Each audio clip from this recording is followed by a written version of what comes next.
Hər vaxtınız xeyir olsun, hörmətli tamaşaçılar. Peşəkar mübahisə ilə qarşınızdayıq. Günün əsas mövzusu təbii ki, İsrail-İran cəbhəsində razılığa gəlinməsi də atəşkəs əldə olundu tərəflər arasında. Amma 3 saat keçdikdən sonra İran tərəfdən bir hücum oldu. İsrail tərəfinə əvvəlcə İran tərəfi təqzib etdi. Ardınca İsrail tərəfdən təsdiqləndi bu xəbər ki, bəli, raket hücumu olub İsrail ərazisinə. Ardınca da Donald Trumpdan açıqlamalar gəlməyə başladı ki, bəli, hər iki tərəf atəşkəsi pozub. Hər iki tərəfdən narazıyam, xüsusilə də İran tərəfinə. Çünki atəşkəsə razılıq verdikdən dərhal sonra İsrailə hücuma keçib deyə, hər iki tərəf nə etdiyini bilmir deyə Trumpın bir açıqlaması var. Ancaq xüsusi olaraq da İsrailə bir xəbərdarlıq etdi ki, sən öz pilotlarını evə geri qaytarmalısan, yəni İrana qarşı əks hücum olmamalıdır, çünki bu prosesi daha da gərginləşdirə bilər deyə Trumpdan da bir çağırış var. Elə atəşkəslə bağlı bir razılıq əldə olundu deyə sevindik belə görünür, amma görünür hələ də vəziyyət yenə də öz gərginliyini qoruyur. Bütün bu mövzular üzərində, istiqamətlər üzərində müzakirə apara peşəkarcasına. Təbii ki, peşəkarlarımız kimlərdir? Tarix elmləri doktoru Telman Nüsrətoğlu və siyasi şərhçi Bakir Həsənbəyli qonağımızda. Xoş gəlmişsiniz, hər birinizi salamlayıram. Elə qeyd etdiyim istiqamətlərdə çox aktivlik var. 12 gün sonra müharibənin başlanmasından bir atəşkəs razılığı olundu. Dərhal ilə ilk Trumpdan da açıqlama gəldi ki, ilkin variantda İran addım atacaq, atəşkəsə gedəcək, 6 saat sonra razılığını da verdi, təsdiqlədi də hətta, bəyanatda yaydı ki, biz İsraili məcbur etdik deyə. Onun 24 saatından sonra, daha doğrusu 12 saat sonra İsrail bunu qəbul etməlidir. 24 saatından sonra, bu təbii ki, Trumpın açıqlamalarıdır ki, bütün dünya artıq İsrail ilə İran arasında bir atəşkəsin razılığa gəlindiyi ilə bağlı məsələni artıq yekunlaşdıracaq deyə bunu dedik ki, gördü İrandan bir yenidən hücum oldu, atak oldu. Birinci buradan başlayaq ki, nə baş verdi ki, İran atəşkəsə razılıq verdikdən sonra İsrailə yenə raket hücumuna başladı. Buyurun Telman bəy. Bu atəşkəs əslində sülh müzakirələri, diplomatik müstəvidəki İranla ehtimal olunan razılaşmanın öncəsində bir şəkildə belə deyək də, hər iki tərəfin bir-birinə İsrail, Amerika və İrandan söhbət gedirsə, İranın da özünün təbii ki, geosiyasi bir qütbü təmsil etdiyini, sadəcə İran özündən ibarət olmadığını düşünürsək, bu bir şəkli ilə güc mübarizəsi və ya gücünü bir-birinə göstərdikdən sonra İran nə edə bilər, İranın qarşı tərəfə verə biləcəyi zərərin miqyası necə ola bilər, bunun nümayişələtdirilməsi və təbii ki, İsrail-Amerika müştərək əməliyyatının güc müstəvisində İranın artıq qəbul etməsi gərəkən bir həqiqətin ortaya qoyulması idi ki, bu daha artıq, belə deyək də, Amerika və İsraili qəzəbləndirəcək addımların atılması və ya qırmızı çizgilərin aşılması İran üçün çox daha fəlakətli nəticələr ortaya qoyula bilər. Belə bir qarşılıqlı bir-birini sınamaq və ya bir-birinin gücünü sınama nöqtəsində yaranan, məsələn, İranın bu Qətər üzərindən etmiş olduğu həmlə son, yəni Qətərdəki Amerikan CENTCOM-un əslində yaxın şərqdəki ən önəmli bazalarından birisi, mərkəzlərindən, beyin mərkəzi olaraq da qeyd edə bilərik, Qətərdə yerləşir. Bu, İranın nüvə obyektlərinin bombalanması əməliyyatında iştirak edən uçaqlar da və bu əməliyyatın aparılması prosesi də birbaşa CENTCOM tərəfindən həyata keçirilmişdi. Bu, Amerikaya verilən bir mesajıdır. Həm də Körfəz ölkələrindəki Amerikan hərbi bazalarına yönəlmiş bu, deməli, raket hücumu bir şəkildə nəzarət altında olan, kontrollu bir hücum olsa da, yəni qarşı tərəfə məlumatların verilməsi, onların tədbirlər alması, bu eyni zamanda bir mesaj idi. Bu müharibə sadəcə hərb müstəvisində gedən bir müharibə deyil, psixolojik, geosiyasi, teopolitik, müxtəlif istiqamətləri olan və hər tərəfin bayaq qeyd ediliyim ki, bir-birlərinə mesaj verə biləcəyi bir müharibədir eyni zamanda ki, yəni biz Körfəz ölkələrinin, Amerikanın ən həssas, demək ki, güc müstəvisində nöqtələrini vura bilərik. Yəni, Amerikanın bölgədəki hərbi bazalarını vura bilərik. Buna bizim imkanımız var. Və eyni zamanda bu böyük bir Körfəz yanğınına çevrilə bilər. Yəni, bu yanğına çevrilməsi hadisəsi təbii ki, Amerikanın bölgə hegemoniyası, qlobal iddiaları baxımından da çox ciddi kataklizmlər meydana çıxarda bilər. O bir tərəfdən Amerika və İsrail bir ölkə üçün əslində hər bir dövlət üçün belə deyək də çox acınacaqlı nəticələr doğuran bu nöqtə əməliyyatları ilə ölkənin müdafiəsindən məhsul olan, ölkənin kəşfiyyatından, məhrəm bilgilərinin qorunmasından məhsul olan şəxslərin əksəriyyətinin sıradan çıxarılması, öldürülməsi və ard-arda ölkənin hava məkanının, yəni 1500 kilometrəlik bir uzaqlıqdan gəlib ölkənin hava məkanına hakim olmaq və hava təhlükəsizliyi bu müasir hərb doktrinası baxımından olmazsa olmaz vacib bir məqam olduğunu da düşünsək, bir mesaj idi. Yəni bu baxımdan ki, İran da artıq öz gücünü, ətrafındakı həlqənin daraldığını və bu əməliyyatların bir şəkildə diplomatik müstəvidə davam edəcək danışıqlarda önəmli mesajlar içərdiyini bu hərb müstəvisində baş verənlərin anlaması gərəkir. Yəni bu Trumpın açıqlamalarından, Netanyahunun və ümumiyyətlə bütün prosesin mahiyyətindən də bunu açıq şəkildə görə bilirik. Bakı bəy, siz necə düşünürsünüz? Trumpın son açıqlamaları bu yönündədir ki, İsrail bəli qəzəblidir, ancaq onlara çağırış edirəm ki, pilotlarını evə geri qaytarsınlar. Düzdür, bu tərəfdə əsasən İsrail tərəfinin necə deyim, haqlı olduğunu göstərib. Bir növ razı deyiləm hər iki tərəfdən, ancaq İran tərəfdən daha çox razı deyiləm.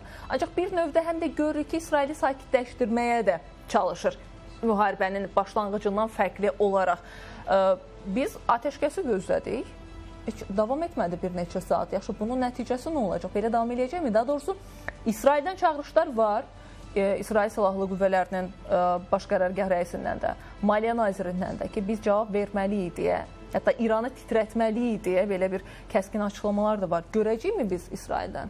Təşəkkür edirəm. Əvvəla qeyd edim ki, olmaz dediyimiz bütün hadisələr artıq baş verir və məsələnin ən təəccüb doğuran halları ondan ibarətdir ki, illərlə hətta beynəlxalq təşkilatların, böyük dövlətlərin siyasi rəhbərliyi belə düşünmədikləri, proqnoz etmədikləri bəzi hadisələrin artıq şahidi olur dünya. Digər bir tərəfdən nəzərə alsaq ki, bu deməli müharibə, bu münaqişə digər müharibə və münaqişələrdən İsrail-Fələstin münaqişəsi istisna olmaqla bu həm də dini ideoloji bir müstəvidə baş verən demək münaqişədir. Nəzərə alsaq ki, hər iki dövlətin siyasi rəhbərliyi dini ideoloji istiqamətdə həm də silahlanmış şəxslərdir və bir-birlərinə qarşı radikal münasibətlər sərgiləyirlər. Digər bir tərəfdən bu hadisələr fonunda biz həm də o nüansın şahidi olduq ki, İran və İsrail dünya tərəfindən tanınan dövlətlər olmaqla paralel həm də bir proje edilər.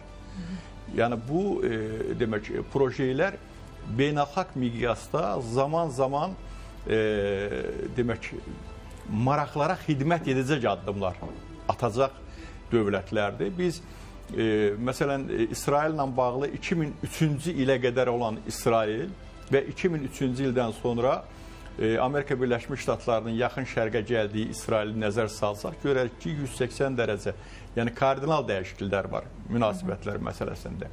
İran son 20 ildə yaxın şərqdə demək olar ki, əsas deməli qlobal oyunculardan biri idi. Hətta dövlətlərin siyasi rəhbərliyinin dəyişilməsində seçkilərə müdaxilə etmək, öz namizədlərinin, nümayəndələrinin hakimiyyətə gəlməsi, qanunverici orqanlarda təmsil olunması məsələsində, yəni İran üçün biçilmiş bir xətt var idi ki, İran o xətti uğurla davam etdirirdi bu məsələlərdə.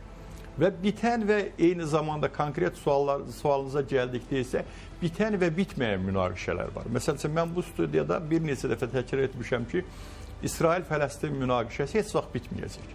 Bitməyən münaqişələrdir. Bu yəni deyirsiniz ki, müvəqqətidir mi? Çünki ideoloji dediyim kimi, dini ideoloji o fərqliliklər var, fərqli müstəvidə deməli münasibətlər var. Yəni bitməyən münaqişələr sırasındadır. Eyni zamanda İranla İsrail münasibətlərinə gəldikdə isə əslində məsələyə qısa və konkret cavab versək deyərik ki, bu atəşkəs növbəti münaqişənin başlanğıcıdır. Növbəti qarşıdurmanın başlanğıcıdır və yaxud ona hazırlıq mərhələsidir deyə bilərik. Çünki bu münaqişədə hər iki tərəfin edə biləcəkləri və edə bilməyəcəkləri, zəif və yaxud güclü deməli tərəfləri ortaya çıxdı. Bu dünya üçün də deməli aydın olduğu məsələlərdə məsələn İsrailin toxunulmazlıq deməli bir çəmbəri var idi ki, orada İsrail toxunulmazdı və İsrailə toxunmaq olmaz, amma İsrailə toxunuldu və İsrailin şəhərləri, paytaxtı bombalandı, dağıntılar insan itkisi ilə deməli müşahidə olundu. İranın bir zirhi var. Kimsə bu zirhi dələ bilməz, amma məlum oldu ki, İranın bu zirhi dəlindi, hətta İranın səması deməli ona düşmən olan dövlətlər üçün belə açıq və müdafiəsiz oldu. Yəni indi gedişatda daha belə deyək də digər detallara bəli, inşallah da vara bilərik. Teoman bəy, siz Bakir bəylə razısınızmı ki, atəşkəs əslində bir son deyil, vəziyyəti daha da gərginləşdirən bir amil olacaq ki, İsrailin keçmiş müdafiə naziri də əslində bir növ demək olar ki, bu fikri səsləndirib ki, bu pis müharibə ilə nəticələnəcək, əksinə atəşkəsin olması. Həm fikirsinizmi? Bilirsiniz, buradan başlamaq lazımdır ki, əslində hər bir hərbi əməliyyat diplomatik masada, müstəvidə hansısa bazarlığın, uzlaşma meyillərinin, dayatmanın və ya təlqinin bir önəmli aparatlarından birisidir. Yəni, təzyiq vasitəsi olaraq bu hərbi əməliyyatın başlanması İrana əslində İsrail və Amerikanın nə edə biləcəyini göstərməsi baxımından mühüm idi. İndi burada danışıqlar, atəşkəs prosesində danışıqlar müstəvisi çox mühüm olacaq. Yəni, burada İranın nəyə razılaşıb, nəyə razılaşmayacağı, uranın zənginləşdirilməsi ilə bağlı təqdim olunan, Amerikanın təqdim elədiyi və ya tələb elədiyi İrandan heç bir halda İran bunu etməməlidir, uran zənginləşdirilməsini və ya saflaşdırılmasını aparmamalıdır. Buna İran hazırki şəraitdə necə razı ola bilər? Yəni, İranın bütün İslam inqilabından günümüzə qədər aparmış olduğu xarici siyasət, daxili ritorikaya ünvanladıqları ideoloji düsturlar, təbliğat maşını, bunların hamısının detallarına baxsaq, çox ağır vəziyyətdə olduğunu görə bilərik. Yəni, bir tərəfdən bayaq ifadə elədim, çox çətin, ağır, deməli, hərbi əməliyyatlar müstəvisində qarşı-qarşıya olduğu şərait, o bir tərəfdən diplomatik müstəvidə İrandan tələb olunanlar və bunun daxili siyasətə yansıması, bu çox mühümdür. Yəni, məsələn, deyəlim, bunu necə təqdim edə bilərlər daxili ictimaiyyəyə? Bu qədər ağır zərbələr alındıqdan sonra... Yəni, bundan sonra İranda daha doğrusu deyəndə, İranla İsrail arasında hansısa müharibə ya da daha bir çətin vəziyyətin olacağını deməyə əsas vermir. Çünki gücüm olmayacaq, bundan sonra zəifləyəcək. Bayaq dediyim kimi, bu daxili güc amili, daxili siyasətdəki baş verəcək proseslər də çox mühümdür. Həm İran, həm də deməli İsraildə. Birinci, biz bilirik ki, yəni İsraildən edilən açıqlamaya baxsaq, ən önəmli hədəflərdən birisi də rejimin dəyişdirilməsi olaraq görsənirdi. Niyə görə? Çünki şah rejimi, yəni Pəhləvi dönəmində baxsaq, İran-İsrail münasibətləri, strategik müttəfiqlik münasibətləri kəsb edirdi. Kəşfiyyatdan tutmuş, ilk dəfə bilirsiniz ki, bir müsəlman ölkəsi olaraq İsraili tanıyan da İran rejimi idi. Şahın oğlunun İsrail tərəfindən himayə edilməsi, orada verilən mesajlar göstərir ki, bir hədəf olaraq bu seçilibdir. Bu şəraitdə hərbi əməliyyatların dayandırılması, daxildə hər hansı bir narazılıqların artırılması və daxildəki rejimə qarşı ola biləcək etirazların və ya etirazlara bir şərait yaradılması. Çünki hər zaman xarici düşman obrazı daxildəki xalqın konsolidasiyasını daha da dərinləşdirir, möhkəmləndirir. Bu baxımdan bu mərhələdə bu hərbi müstəvidə edilən əməliyyatlar dayandırılırsa, bunun başqa hesabları var. Yəni, başqa müstəvilərdə demək olar ki, İran rejimi ilə hesablaşmaq və ya rejimi zəiflədərək mümkün olan razılaşmalara məcbur etmək. Yəni, Bu sadəcə nüvə məsələsi deyil. Yəni biz Münhen Təhlükəsizlik Konfransında ana başlıq nə idi? Artıq dünyanı yönətən güclər belə çoxqutuplu dünyanın qaçınılmazlığını qəbul etməkdədirlər. Bugün çoxqutuplu dünyada yaxın şərq çox mühümdür. Çinin, məsələn, Hürmüz boğazından biz danışırdıq da, yəni indi müzakirə olunurdu ki, İran Hürmüz boğazını bağlaya bilərmi, bağlamazmı? Bu, Çinin ticarəti baxımından çox mühüm bir amildir. Əgər Hürmüz boğazı bağlanacaqsa, neft qiymətlərinin ciddi bir sıçrayış deməli edə biləcəyi neft qiymətlərində proqnozlaşdırılmaqdadır. Açıq aydın bir məsələdir bu. Bunun Çinə yansıması, yəni Çin bilirik ki, əsas deməli neft ehtiyacını da bu bölgədən qarşılamaqdadır, bu yoldan qarşılamaqdadır. Necə olacaq? Bu suallardan birisidir. Yəni geosiyasi istiqamətləri olan müxtəlif aparatlar üzərindən davam elətdirilən hərbi, diplomatik, iqtisadi bir çətin mübarizə var və burada hədəflənən məqamlardan birisi də yaxın şərqi yenidən dizayn etmək. Birinci təbii ki, İsrailin təhlükəsizliyini Amerikanın xarici siyasətində önəmli bir amildir. İsrailin təhlükəsizliyini qalıcı şəkildə təmin etmək. İsraildən baxdığımız zaman, yəni bu nəyə görə bugün atəşkəslə bitəcək bir məsələ deyil. Ona cavabən bunu qeyd eləməyə çalışıram. Bəli. İsrailin axı vəd edilmiş ritorikaya baxdığımız zaman bu işin içərisində bir teopolitik məsələ də var. Vəd edilmiş torpaqlar sadəcə İran məsələsi ilə bu beynəlxalq hüququn bir tərəfə atılaraq İrana hərbi müdaxilənin həyata keçirilməsi İsrail tərəfindən yekunlaşdırılacaq bir məsələ də deyil. Yəni İsrail mətbuatına baxdığımız zaman bundan sonra Türkiyə ilə də bir hesablaşmanın ola biləcəyi ehtimalları, nə qədər bu real olmasa da belə ehtimallar da səsləndirilir və Qazada yaşananlar, Suriyada yaşananlar görsənir ki, İsrailin yayılmacılığı, İranın nə qədər yaxın şərqdə bir şiə doktrinası, şiə hilalı üzərindən bir yayılmacı siyasət izləməsi bu məsələnin əsas problemi idisə, başqa bir tərəfdən də deməli İsrailin bu cür yayılmacı siyasət izləməsi və burada əsas məqam budur. Fələstin məsələsi həll edilmədən, İsrail-Ərəb normallaşması normal bir müstəvidə həyata keçirilmədən, İsrail ilə Türkiyənin ortada var olan bir Suriya üzərindən davam edən gərginləşməsi, gərginliyin təməli olan Qaza məsələsi, Fələstin məsələsi, İsrailin bax bu vəd edilmiş torpaqlar məsələsi həll edilmədən bu qalıcı bir sözüm olmayacaq. Elə özlərindən də əslində açıqlama o yöndə gəldi ki, biz İran məsələsini həll etdik demək olar ki, indi növbəti keçəcəyik elə sizin qeyd elədiyiniz Qəzza məsələsinə. Bu arada elə bu atəşkəsin pozulması və İsraildən İrana cavab gəlməsi ilə bağlı Trampın açıqlamaları təbii ki, davam eləyir. Düzdür, İran ilkin olaraq İsrailə hücum etdi atəşkəsdən sonra İsrail İranı şimalına zərbələr endirməyə başladı. Trump açıqlama verdi ki, İsrail İrana hücum etməyəcək, ancaq simvolik bir cavab verəcək. Bu arada zəng edib Netanyahuya ki, bu hücum həyata keçirilməməlidir deyə, ancaq maraqlıdır ki, Netanyahu Trumpla razılaşmayıb hücumla bağlı. Məsələnin mahiyyəti ondan ibarətdir ki, əslində Trump özünü dünyanın, regionun deyil, yalnız dünyanın xilaskarı obrazında təqdim etmək istəyir. Çünki Trumpın seçki öncəsi təbliğat və təşviqat dönəmində özündən əvvəlki Biden administrasiyasının əsas tənqid etdiyi nüans ondan ibarət idi ki, sizin hakimiyyətə gəlişinizdən sonra dünyada müharibələrin sayının çoxalması və s. və axır məsələlər var. Hətta Birləşmiş Millətlər Təşkilatının 2023-cü il deməli dekabr ayı üçün statistikasını göstərir ki, 183 coğrafiyada münaqişələr var və bu münaqişələr getdikcə artır. Bu əslində Biden administrasiyasının günahıdır.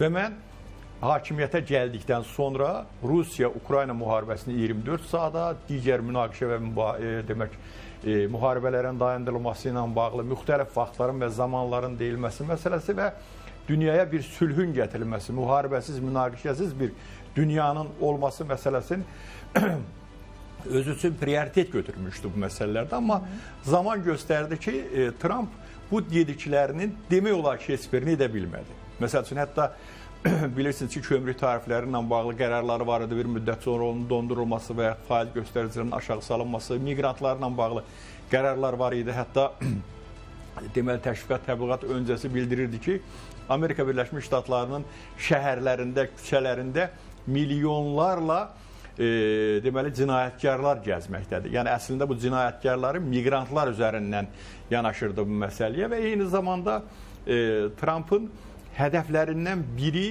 yeni dünya düzəninin moderatoru və yaxud onun belə deyək də əsas təşkilatçısı olmaq istəyidir və bu da Trumpın xarakterinə uyğun olaraq tək qütblü dünyanın qurulması fonunda bu hadisənin baş verməsini istəyir. Yəni özü bir növ əslində bilirdimi?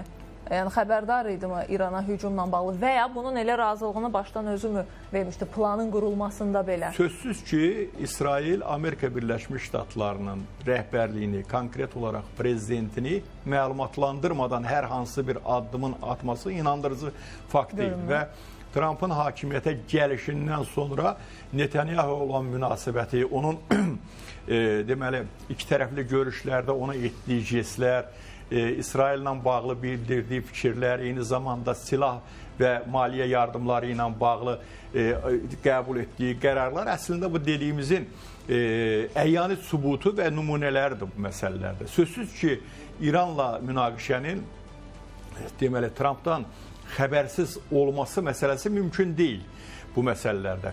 Fikir verirsinizsə, Amerika Birləşmiş Ştatlarının özünün daxilində belə, hətta Trumpın öz komandasında belə İran, deməli, İsrail münaqişəsi fonunda Amerika Birləşmiş Ştatlarının İsrail, deməli, təəssübkeşi olması, İran ərazisinin bombalanması məsələsində konqresdən icazə almaması, müxaliflərin biraz, belə deyək də, əlinin qolunun açılması, biraz geniş, demək, müxalif mövqedə, daha ciddi müxalif mövqedə durmasını şərtləndirən müxtəlif amillərdir. Amma buna baxmayaraq dediyim kimi, Trump bu istiqamətdə İranın bombalanması, hətta həmin bombalar bilirsiniz ki, İran nə qədər özünün hərbi büdcəsi ilə bağlı, digər məsələlərlə bağlı müəyyən o qısıtlamalar var ki, onlara getməyə ilə bağlı deməli bir proqramı var idi. Buna baxmayaraq milyardlarla dollar deməli xərclədi və İran bir gün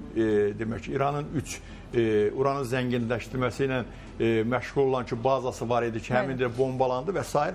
Bütün bunlar sözsüz ki, onu göstərir ki, Amerika Birləşmiş Ştatlarının bütün proseslərdən, hətta proseslərin nəyin nəticələri ilə bağlı özünün proqramı var, özünün məlumatı var. Amma maraqlıdır ki, indi Netanyahu onun sözünə bir növ qulaq asmaq istəmirmi, ya da ki, o obrazmı yaradır əslində? Bəli, buyurun. Burada bilirsinizmi, Amerikanın daxilindəki, Amerikanın idarəçiliyindəki faktorların üzərində də durmaq lazımdır. Məsələn, maqaçılar dediyimiz, Amerikanın yenidən böyük, yəni Trumpın əsas şüarı nə idi? Amma orada içəridə bir evangelist və neokon bir yapılanma da var ki, İsrail lobbisi, xüsusilə Yahudi lobbisi burada çox ciddi rol oynayır və onlar İsrailin təhlükəsizliyini, ümumiyyətlə Amerikanın xarici siyasətində bir nömrəli, yaxın şərq siyasətində bir nömrəli məsələdir. Bunu da Amerikadakı Yahudi lobbisinin güc və imkanlarından, ümumiyyətlə sadəcə Amerikada deyil, beynəlxalq müstəvidəki güc və imkanları üzərindən oxumaq lazımdır. Amma bu məsələdə Amerikanın yəni İsrail siyasəti, bölgə siyasəti sadəcə İsraildən asılı bir məsələ deyil. Çünki ən böyük təhdid və təhlükə olaraq qlobal hegemoniyasına Çini görməkdədir. Dolayısıyla bütün diqqətini Çinə yönəltmək istəyir. Asiya-Pasifik bölgəsinə yönəltməyə çalışır. Bundan qabaq da Trump gəldi, Körfəz ərəb ölkələrini gəzdi, xeyli yatırımlar sözü aldı, yatırımlarla bağlı müqavilələr imzalandı, geri qayıtdı. Burada əsas məqam məsələ bundan ibarətdir ki, istəyir ki, bölgədə bir Amerikan dizaynına uyğun bir şəkildə, Amerikan hakimiyyəti və qlobal deməli, baxış açısına uyğun bir şəkildə bir yaxın şərq formalaşsın və burada İsrail-ərəb münasibətləri də normallaşsın. Bölgədə kataklizmlər, yeni kataklizmlər meydana gəlməsin. Amma məsələ bundadır ki, Netanyahunun yanaşması isə, Netanyahu Qazada gördük, yəni dünyanın gözünün önündə, yəni minlərlə insanlar, 10 minlərlə insanlar artıq həyatlarını itiriblər. Onunla yekunlaşdırılmadı. Suriyanın Qolan təpələri daxil olmaqla bu yeni hakimiyyət formalaşandan sonra bəzi əraziləri işğal edildi. Bugün yəni yaxın şərq Netanyahu demişdi ki, bu bundan sonra elə bir yaxın şərq qurulacaq ki, bu köhnə yaxın şərq olmayacaq. Yəni Türkiyədən yadınızdadırsa Sayın Devlət Bahçəlinin bir açıklaması vardı. Hər şey dəyişəcək, umarız ki, Türkiyə dəyişməz. Böyük bir operasyon var, böyük bir belə deyək də bölgənin yenidən dizayn edilməsi prosesi həyata keçirilməkdədir. Türkiyə çünki Osmanlı mirasını özündə təmsil edən bir ölkədir və bölgədə barışı, müxtəlif dini kimliklərin, etnik kimliklərin bir arada yaşamasını təmin edə biləcək tarixi apiyatlıya, gücə, imkana da sahib olan bir ölkədir. Bəli. Türkiyə burada bir kataklizm olmasını da bölgəsel bir belə deyək də ateşin bütün bölgəni, bütün yaxın şərqi əhatə eləməsini istəmir və bu bağlamda Türkiyənin də mövqeyi çox önəmlidir. Yəni İsrailə olan baxış açısı, Türkiyənin İsraillə münasibətlərinin gələcəyi nə şəkildə baş verəcək, bunlar da bu kontekstdə önəmli suallardan birisidir.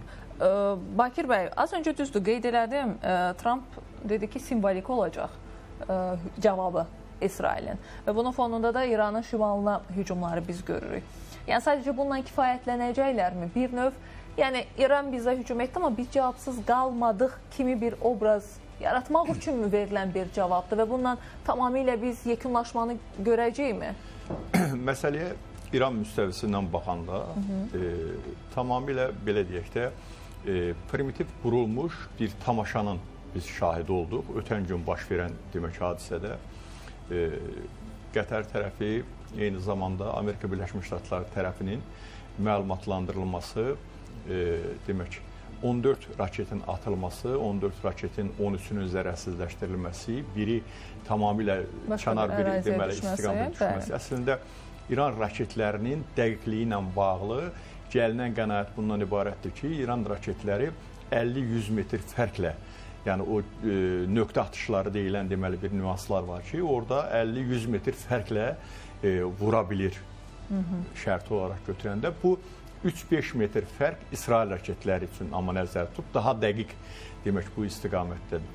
Və əslində bu İranla bağlı bu məsələlərdə Qasım Süleymanının bilirsiniz ki, öldürülməsindən sonra bunu Trump özü hətta prezident seçilməzdən öncə müsahibəsində belə bildirdi ki, İran tərəfi mənimlə əlaqə saxladı və biz razılaşdıq ki, bizim bazalardan birinə, yəni boşaldılmış bazalardan birinə raket atsın və bildirdi ki, mən həmin gecə daha rahat yatdım. Yəni əslində də razılaşdırılmış bir hadisə olduğu üçün sözsüz ki, ötən gündə belə bir hadisə baş verdi və belə deyək də Trumpın növbəti rahat yatdığı gecə hesab edə bilərik bu məsələləri. İsraillə bağlı məsələlərə gəldikdə isə əslində İsrailin qarşısına qoyduğu 3 məsələ vardı ki, və bu məsələ əslində həm də Amerika Birləşmiş Ştatları tərəfindən hazırlanmış məsələlər idi ki, bunlardan birincisi deməli uranın zənginləşdirilməsi məsələsi idi. İranın nüvə silahına sahib olmaması məsələsi idi. Əslində İranın nüvə silahına sahib olması məsələsi yalnız deməli İsrail üçün, yaxın şərq üçün deyil, dünya üçün, region üçün çox ciddi şəkildə təhlükədir. Çünki həmin silahların deməli mübaliğəsiz bunu qeyd etmək lazımdır ki, İranın proksi qüvvələrinin əlinə keçməməsi belə deyək də biraz inandırıcı deyil. Çünki İran həmişə bu istiqamətdə daha ciddi şəkildə belə deyək də o proksiləri dəstəkləyir. İllik İranın proksiləri xərclədiyi vəsait 18 milyardın üstündə bir rəqəmdir bu məsələlərdə. Və İsrailin İrana qarşı demək hər hansı bir cavabına gəldikdə isə mən düşünmürəm ki, İsrail bu məsələlərdə belə deyək də İranın yürütdüyü o trajikomik demək bir səhnəni təkrar həyata keçirsin. İsrail maksimum çalışır ki, İrana hərbi zərbələr deməli yetirsin. Çünki İsrailin qarşısına qoyduğu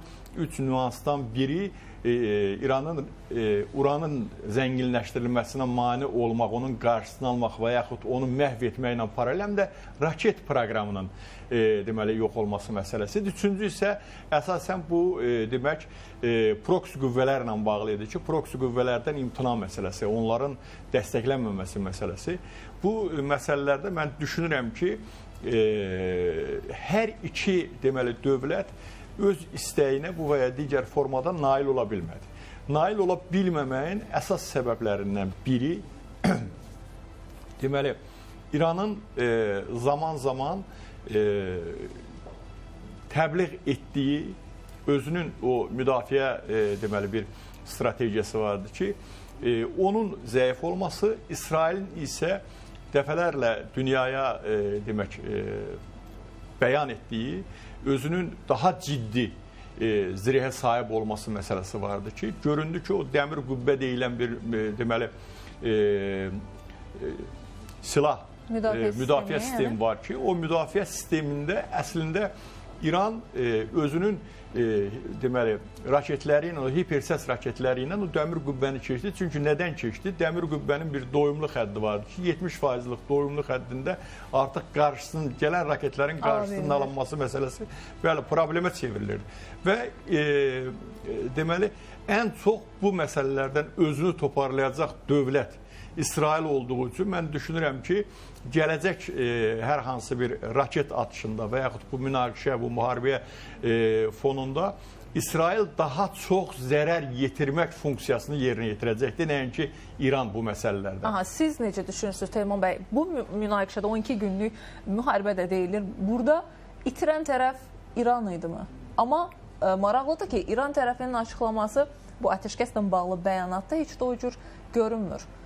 Ki biz İsraili məcbur etdik ateşkəsə deyə belə bir açıqlama var. Bu ictimaiyyətə oynanılan bir oyundur mu? İtirən tərəf həqiqətən İran oldu. Heç şübhəsiz ki, bunu bir proses olaraq da görmək lazımdır. Ta Qasım Süleymanın öldürülməsindən Hizbullaha vurulan zərbələr, İsrail tərəfindən Lübnanda edilən əməliyyatlar, ondan sonra Suriyada İrana müzahir olan qüvvələrin, proksi güclərin orada təsirinin azaldılması və ya məhdudlaşdırılması, ortadan çıxarılması, bunun davamı olaraq da İran ətrafındakı həlqənin daraltılaraq İranın vurulması. Yəni, bu bir dövlət üçün əslində dediyim kimi hava sahəsinin, hava təhlükəsizliyinin nə qədər bərbad bir vəziyyətdə olduğunu göstərdi. Yəni, bunu açıq şəkildə görmək lazımdır.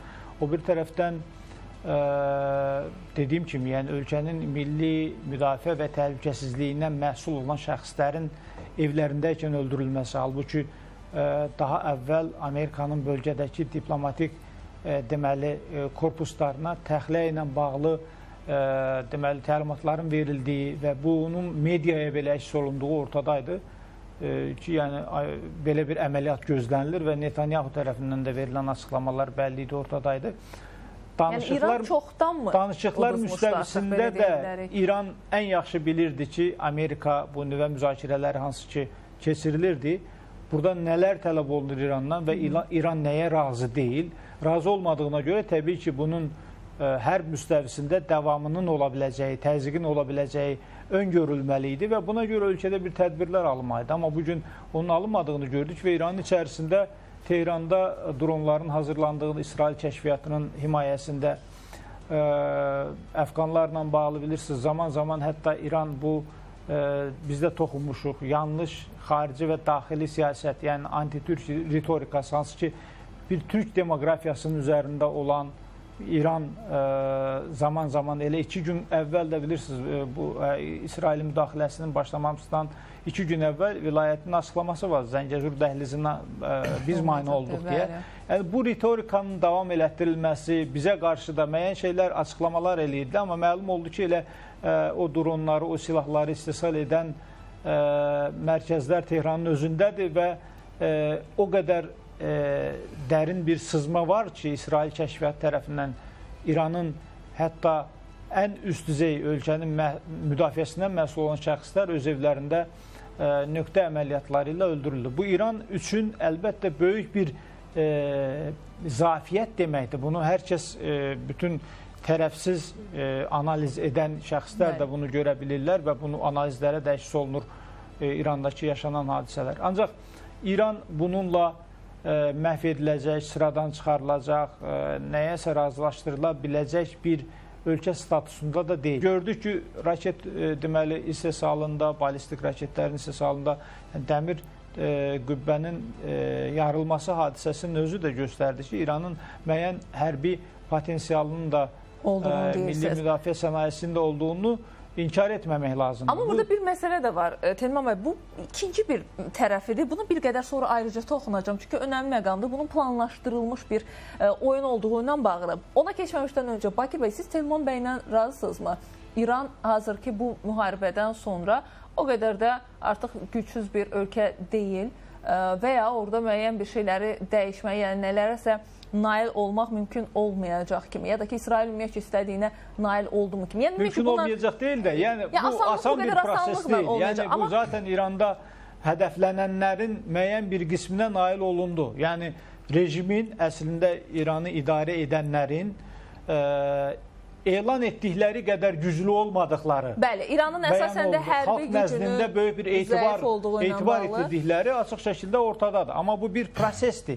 Bu prosesdə başqa faktorlar da İran tərəfindən dövrəyə girə bilər. Yəni əgər nihai hədəf rejimin dəyişdirilməsidirsə, indi düşünün, əgər rejimin dəyişdirmək hədəfi ilə hərəkət edilirsə, burada çox etnikli bir İran yapısından söhbət gedir.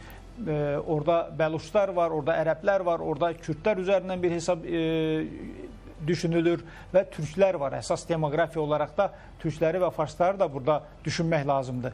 Belə bir nihai hədəfə doğru addımlama məsələsi olunca çox fərqli deməli reflekslər ortaya çıxmağa başlayacaq və orada o asan olmayacaq İranda istənilən, yəni Amerikanın və İsrailin istədiyi şəkildə bir rejim qurmaq. Yəni, amma burada İranın əslində daha çox hərbi itkiləri baxımından və ya o qədər də güclü olmadığını göstərmək, söhbət həm daxildən o kəşfiyyatçıların həyata keçirdiyi əməliyyatlar, dağılan mərkəzlər, öldürülən şəxslər timsalında və ya indi son hesabat da çıxıb, hətta İranın 100 milyonlarla dollar məbləğində başa gəldi bu 12 günlük müharibə İrana və bunun altından çıxmaq məsələsi də İrana çətinlik yaradacaq. Ya da ki, uranla bağlı məsələdə İranı məcbur edib masaya qoyacaq kimi. Yəni, bütün bunlar hamısı İranın bir növ zəifliyin və bundan sonraki bir müddətdə özünə çətin gələcəyini deməyə əsas vermirmi?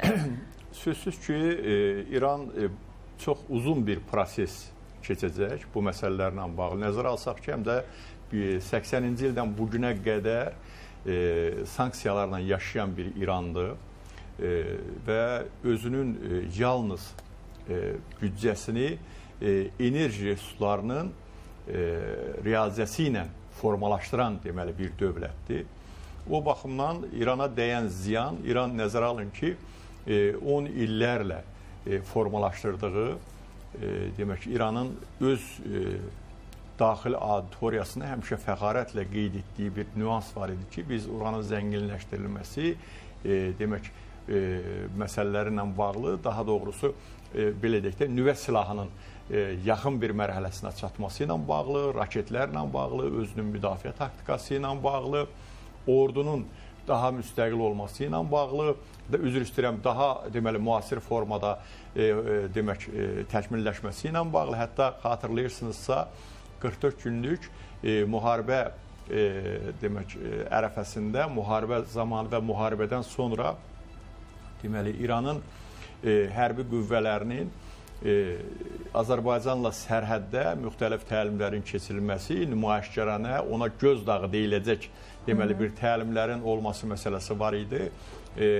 Sepah komandirlərinin müxtəlif demək hədə-qorxu ritorikası ilə müşayiət olunan fikirləri var idi Azərbaycana qarşı və bu gün də əslində İsrailə və Amerika Birləşmiş Ştatlarına qarşı. Məsəl üçün, bugün Sepah komandirlərindən biri Amerika Birləşmiş Ştatlarının prezidentinlə bağlı diplomatik dilə uyğun olmayan ifadə işlədir. Hələ deməli, bu münaqişə tam başa çatmamış və təxminən belə deyək də bir 48 saat bundan 50 saat bundan əvvəl İran demək Amerika Birləşmiş Ştatlarının 11.000 kilometr demək məsafə qət edən təyyarələri vasitəsilə bombalandı və heç bir cavab verilmədi, amma Sepah yenə də demək o fikrində, o demək özünün düşüncəsində qalır. Konkret İranın özünü toparlaması məsələsi İran üçün uzun bir müddət olacaqdır. Çünki İranın bilirsiniz ki,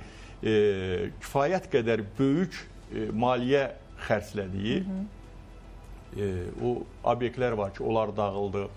Məsələn, İranın 20-dən artıq generalı, yüksək rütbəli generalı öldürüldü ki, hər bir generalın hazırlanması üçün 10 illər lazımdır. Milyonlarla vəsait lazımdır ki, o cür deməli, generalların hazırlanması ilə bağlı. İranın alimlərin öldürülməsi məsələsi vardı. Bu özdə ən çox nüvə alimləri istiqamətində İsrail bu deməli əməliyyatları apardı. Mən xatırlayıram, birinci dəfə o alimin Tehranda öldürülməsi məsələsi, öz deməli xidməti avtomobilində öldürülməsi məsələsi vardı. Yəni əslində qismən demək İsrail İranla bağlı düşündüklərini icra edə bildi. Nədən qismən deyirəm bu məsələlərdə? Çünki rejim qalır. Rejim öz varlığını qoruyub saxlaya bildi. İran daxilində belə bir demək, düşüncə, belə bir zehniyyət var. Nə qədər belə deyək, siyasi, iqtisadi, sosial problemlər olsa belə kənar müdaxilə, həm də bunu xüsusi vurğulayaraq deyirəm ki, bu kənar müdaxilə 10 illərlə, 50 ilə yaxındır ki, İsrailin deməli bir düşmən obrazı yaradılıb. İsrail tərəfindən bu kənar müdaxilə olduğu üçün daha çox birləşməyə meyilli olurlar. Nəzərə alsaq ki, İran əhalisinin hal-hazırda 86 milyonluq əhalinin təxminən 60%-i İslam inqilabından sonra dünyaya gələnlərdir. Yəni, bu kifayət qədər böyük rol oynayır. Mən düşünürəm ki, bu mübarizədə əslində İranın iqtisadi və hərbi itkiləri kifayət qədər böyük oldu. İranın imici ciddi şəkildə zədələndi. Siyasi anlamda İran əgər proksi qüvvələrinə bir babalıq obrazı yaratmışdırsa, bəzi dövlətləri var idi ki, o dövlətlərlə də bağlı İranın belə deyək də bir böyüklük, məğlub edilməzlik obrazı varsa, bu obraz belə deyək darmadağın oldu. Onun bərpası çox çətin olacaq. Əsas bu məsələ üzərində daha çox dayanmaq lazımdır. İqtisadiyyatı ilə bağlı məsələlərdə isə sözsüz ki, mərhələlərlə ola bilsin ki, bunu müəyyən zaman keçdikdən sonra həll edəcəkdir. Amma dediyim ən böyük nüans bundan ibarətdir ki, biraz öncə qeyd etdiyim kimi ki, o zirehin dəlinməsi, o imicin dağılması bu İran deməli, dövləti üçün, İran rejimi üçün çox ciddi problemdir. Burada az öncə də qeyd elədim ki, önəmli məqam bu 12 günlük müharibənin başlanğıcında bir proqnoz verildi xarici media tərəfindən ki, bu 14 gün davam edəcək. Ən gecə 14 gün deyə. Və elə 12 gün bitdi, avtomatik olaraq atəşkəs oldu və bu da 24 saat içərisində Trumpın dediyinə əsasən bütün dünya içərisində, yəni təsdiqlənmiş bir qüvvəsini tapacaq deyə. Bu da 13 gün nə qədər bir zaman eləyir. Bir növ doğruluyur əslində ilk gün verilən proqnozu. Avtomatik olaraq sual yaranmırmı? Sizcə, hər ikinizin də fikrini təbii ki, öyrənmək istəyirəm. Planlaşdırılmış bir müharibə olma ehtimalı nə qədərdir Telman bəy? Yəni, İran bu qədər itkilərə rəğmən. Yəni, ola bilərmi ki, bundan sonraki itkisi daha böyük ola bilərdi və ona qarşılıq buna getməyə razılıq verdi?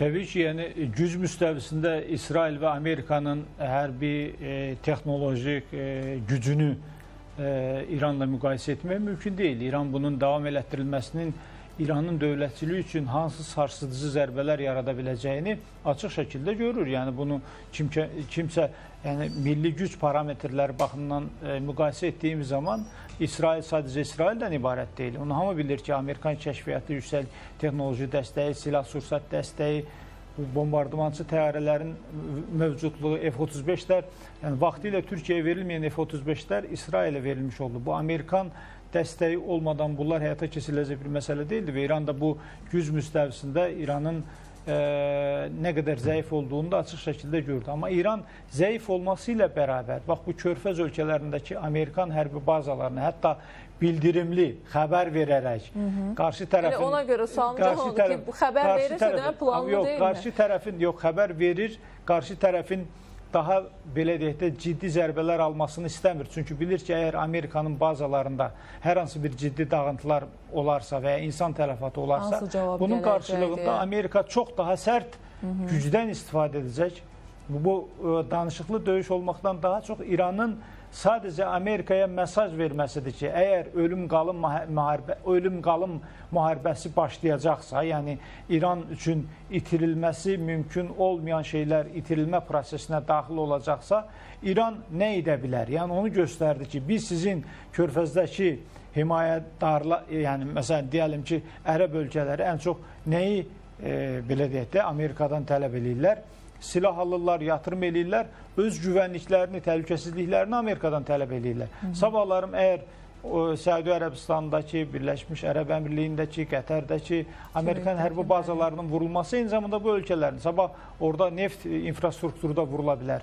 Əgər İran üçün çox böyük həyati sınamalar o meydana çıxarsa, İran bu mesajı verdi. İkinci də CENTCOM-un əsas mərkəzlərindən birisi deyilmi? Qətərdə 10 mindən çox Amerikanın əskərinin mövcud olduğu bir bazadan söhbət gedir. Oraya füzələr, raketlər göndərməklə mesaj göndərdi ki, əgər son variantda xəbər verməsi ilə birlikdə eyni zamanda mesaj bundan ibarət ki, burada bir ideolojik və diplomatik ölkələrə belə deyək də sinir uclarını dənəmək, ölkələrin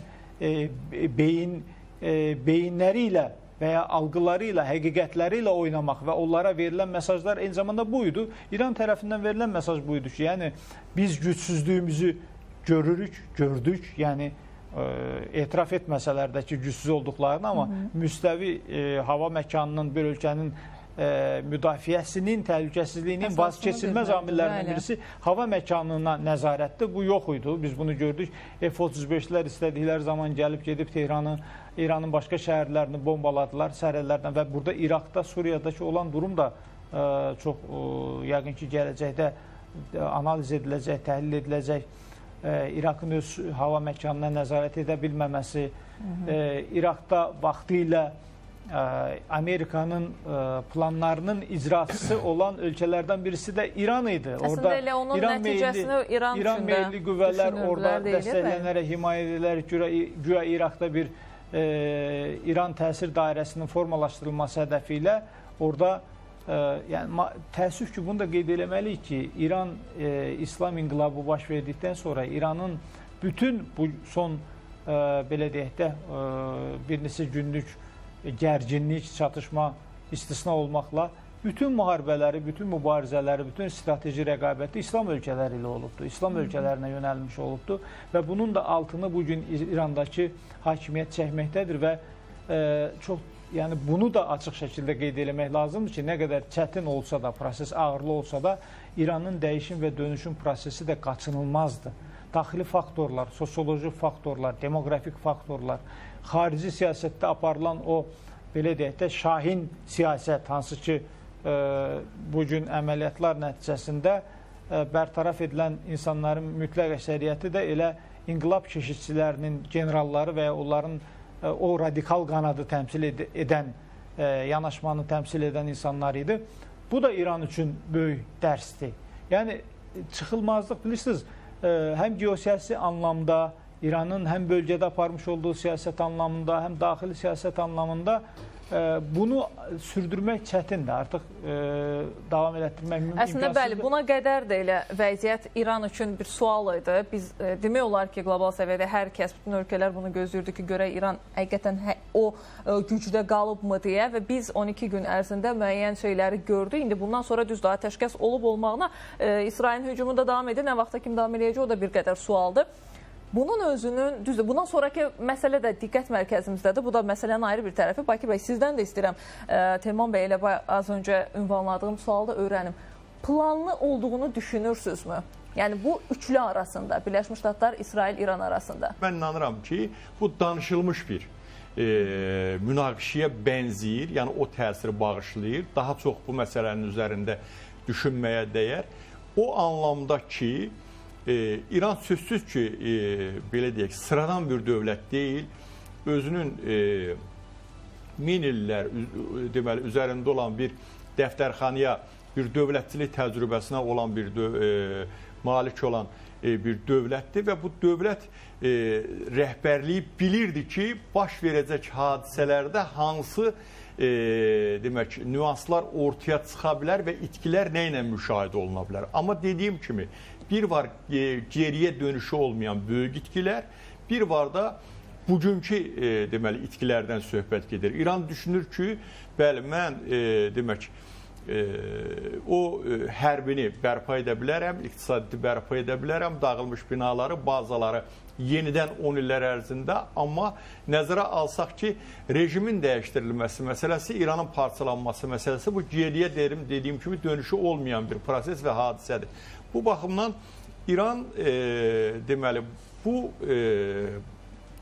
yazılmış, senariləşdirilmiş tamaşada rol alan, amma bu rejissor deyil, senarist deyil, biləsiniz, İran məcburi rol alan, belə bir növ deyə bilərik. İran zorən, bəli, oynadılan bir tərəf olaraq mən bu münaqişədə İranı görürəm. Təşəkkür edirəm, minnətdaram hər birinizə təhlilləriniz üçün. Bu arada elə Donald Trump da son olaraq fikrində bildirir ki, İranda rejim dəyişikliyi görmək istəmirəm və İranda nüvə silahı olmayacaq. Bu onlara verilə biləcək son şeydir deyə, yəni son şansdır deyə, bunu düşünməli olduqları son şeydir deyə Trumpın açıqlaması da məsələ bu yöndədir. Bir daha təşəkkürlər.